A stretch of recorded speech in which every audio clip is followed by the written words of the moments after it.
génial! As-tu déjà entendu parler de corruption? Eh ben on est en plein dedans. Et puis m'avait pas pris. Mais je fais quoi moi? Tu risques rien, c'est le business, fonce! Quelle est la localisation de son compte bancaire pour les futurs paiements?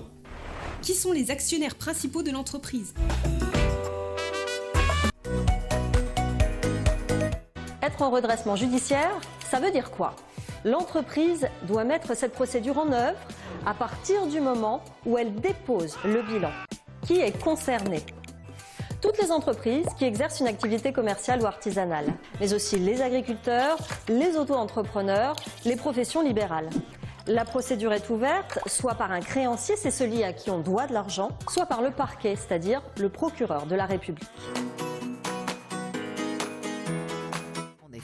En cas de non-respect, nous nous exposerions à de lourdes sanctions financières, mais aussi pénales. Et c'est également notre réputation qui est en jeu. Toute sanction serait à coup sûr très médiatisée et pénaliserait durablement nos relations commerciales et la confiance de nos partenaires.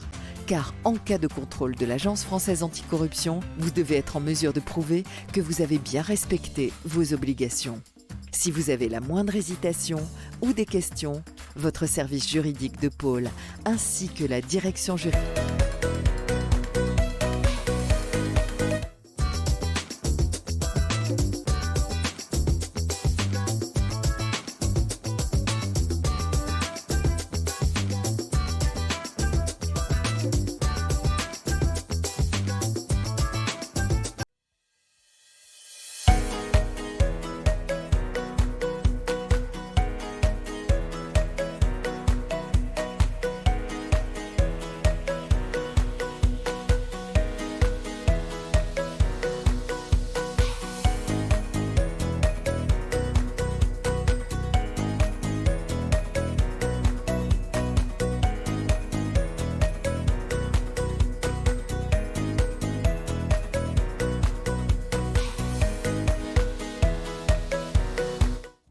Bonjour à tous.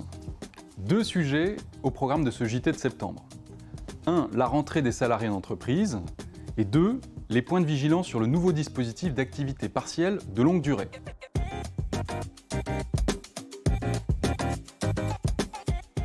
Comment bien organiser la rentrée des salariés d'entreprise? Le nouveau protocole national a été mis à jour. Il impose le port du masque au sein des entreprises à compter du 1er septembre. L'employeur doit fournir des masques adaptés aux salariés. C'est ensuite mettre à jour son document unique d'évaluation des risques, en faisant très attention aux mentions indiquées, et notamment si vous faites référence au risque Covid-19. Le FCPA n'est pas l'acronyme d'une association sportive américaine. Le Bribery Act n'est pas le titre d'une pièce en vogue en Angleterre. Et Sapin 2 n'est pas une marque de bonbons des Vosges. Bonjour. Corruption, trafic d'influence. Les mots, à juste titre, font peur, car ils désignent le fait d'abuser de sa fonction ou de son influence afin d'obtenir un avantage.